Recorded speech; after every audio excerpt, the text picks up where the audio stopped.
আগামী 15 তারিখ আপনাদের ইংরেজি ফার্স্ট পেপার পরীক্ষা।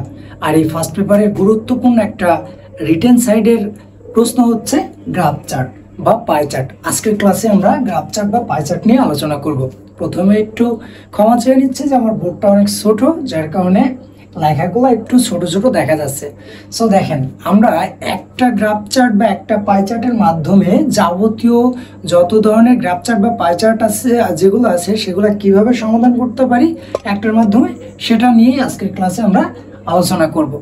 দেখেন, শুরু থেকে আমরা একটু ভালোভাবে খেয়াল করি গ্রাফ চার্ট বা পাই চার্ট। গ্রাফ চার্ট কোনটাকে বলে আর পাই চার্ট কোনটাকে বলে। যদি গ্রিড আকারে আসে, গ্রিড আকারে বলতে এরকম, যদি এরকম স্তম্ভ আকারে আসে তাহলে এটাকে বলা হচ্ছে graph chart.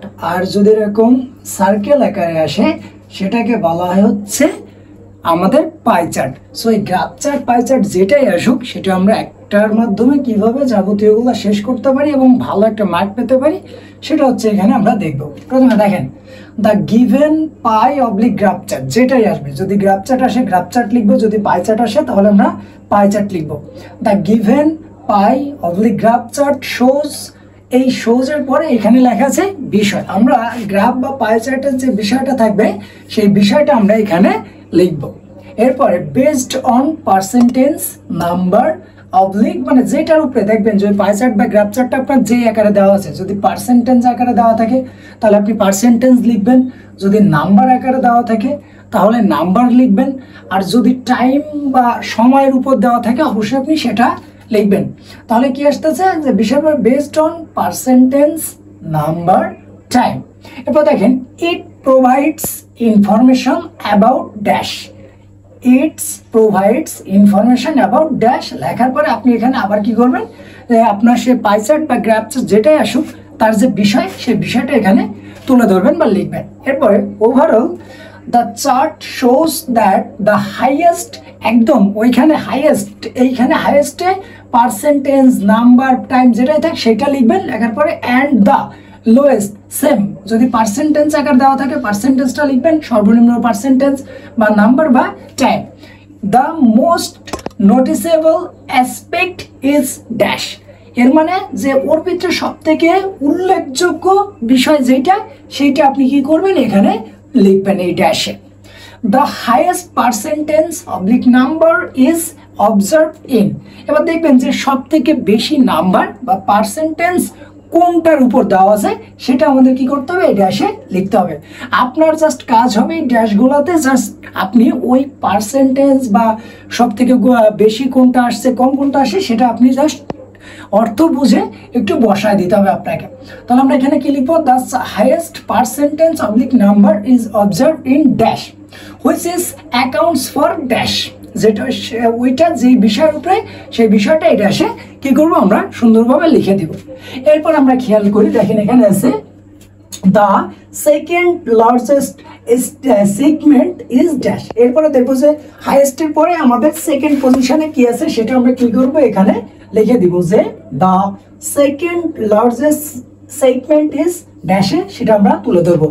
Making up dash, এই ড্যাশে আপনি যে বিষয়টা হচ্ছে সেকেন্ড পজিশনে আছে এবং সে যা তৈরি করতেছে বা যেটা তুলে ধরতেছে সেটা এখানে এই ড্যাশে লিখে দিব। On the other hand the lowest percentage oblique number, সর্বনিম্ন নাম্বার বা পার্সেন্টেজ যার থাকবে সেটা লিখবেন ইজ রেকর্ডেড ইন ড্যাশ, যে বিষয়ের উপরে আপনার সব থেকে কম নাম্বার বা পার্সেন্ট সেটা এখানে কি করতে হবে, তুলে ধরতে হবে। উইথ অনলি ড্যাশ, তার সেই পার্সেন্ট এইখানে তার নামটা লিখবেন এবং এইখানে কি করবেন তার পার্সেন্টেজ বা নাম্বারটা দিয়ে দিতে হবে।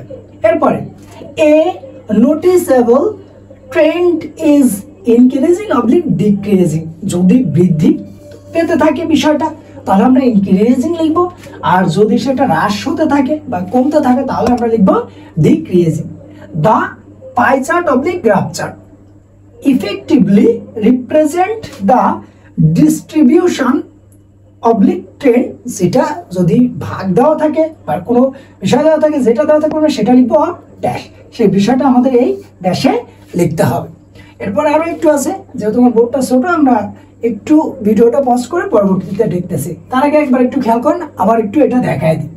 The given pie chart of the graph chart shows, এখানে আপনি বিষয় লিখবেন based on percentage number time, যার উপরে যেটা দেওয়া থাকবে পাই চার্ট বা গ্রাফ চার্টে সেটা এখানে লিখবেন। পার্সেন্টেজ জায়গাটা দেওয়া থাকলে পার্সেন্টেজ লিখবেন, নাম্বার থাকলে নাম্বার, টাইম থাকলে time. It provides information about, যে বিষয় সম্পর্কে আমাদেরকে তথ্যটা দিচ্ছে গ্রাফ চার্ট বা পাই চার্ট সেটা এখানে লিখবেন। Overall the chart shows that the highest এখানে লিখে দিবেন, সর্বোচ্চ যার উপরে তার নাম, অ্যান্ড দ্য লোয়েস্ট এখানে লিখে দিবেন।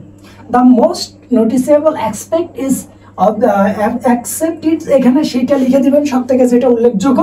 The highest percentage of big number is observe in dash, যে বিষয়ের উপরে আমরা সব থেকে বেশি নাম্বার বা পার্সেন্টেজ পাবো, হুইচ ইজ অ্যাকাউন্টস অফ, তার নামটা এখানে লিখে দেব। The second largest segment is, সেই সেকেন্ড দ্বিতীয় বৃহত্তর যেটা সেটা এখানে লিখবো। মেকিং আপ, তার নামটা তার নামটা এখানে লিখবো এবং পার্সেন্টেজটা এখানে আমরা লিখে দিব। অন দ্য আদার হ্যান্ড, অন্যদিকে দ্য লোয়েস্ট পার্সেন্টেজ অফ দিক নাম্বার, বারবার বলতেছি নাম্বার থাকলে নাম্বার লিখবেন, পার্সেন্টেজ থাকলে পার্সেন্টেজ লিখবো। Is recorded in with only dash, এখানে সেই পার্সেন্ট দিবেন এবং তার নাম দিবেন। A noticeable trend is increasing, decreasing, বাড়লে ইনক্রিজিং, কমলে ডিক্রিজিং দিবেন। The pie chart, graph chart effectively represent the distribution trend of dash, যে বিষয়ের উপরে দিচ্ছে এই পাই চার্টটা তুলে ধরতেছে বা গ্রাফ চার্টটা সেটা তুলে দেবে। লাস্ট অংশটুকু, it highlights the significant difference among dash and provides valuable insights into dash. এটা হচ্ছে আমাদের লাস্ট গ্রাফের বা পাই চার্টের শেষটুকু। যেহেতু আমার বোর্ডটা ছোট, এই জন্য দুই পার্টে আমার করা লাগলো। সো এই গ্রাফ চার্ট বা পাই চার্টের এই স্ট্রাকচারটা যদি আপনি ফলো করেন তাহলে আপনি এসএসসি এবং এইচএসসি উভয় পরীক্ষায় এই গ্রাফ বা পাই চার্টে যে একটা মার্ক আছে এখান থেকে আপনি খুব ভালো একটা মার্ক পাবেন ইনশাআল্লাহ এই ফর্মুলাটা ফলো করলে। যেহেতু এটা 150 ওয়ার্ডের ভিতরে বেসিক্যালি লিখতে বলে, তো এইখানে প্রায় আপনার 100 ওয়ার্ডের মতো আছে, আর বাকিটা 50 ওয়ার্ড যখন আপনি গ্যাপগুলো পূরণ করে করে লিখবেন তখন এটা ইনশাআল্লাহ পূরণ হয়ে যাবে। সো অবশ্যই প্রত্যেকে এই গ্রাফ চার্ট এবং পাই চার্টে ফুল মার্ক পাওয়ার জন্য এই ক্লাসটা মনোযোগ সহকারে একটু দেখবেন। আর কেমন হলো অবশ্যই কমেন্টসে জানাবেন, আর চ্যানেলটা অবশ্যই সাবস্ক্রাইব করবেন, আর ফেসবুক থেকে দেখে থাকলে পেজটা ফলো দিয়ে রাখবেন। ভালো থাকবেন।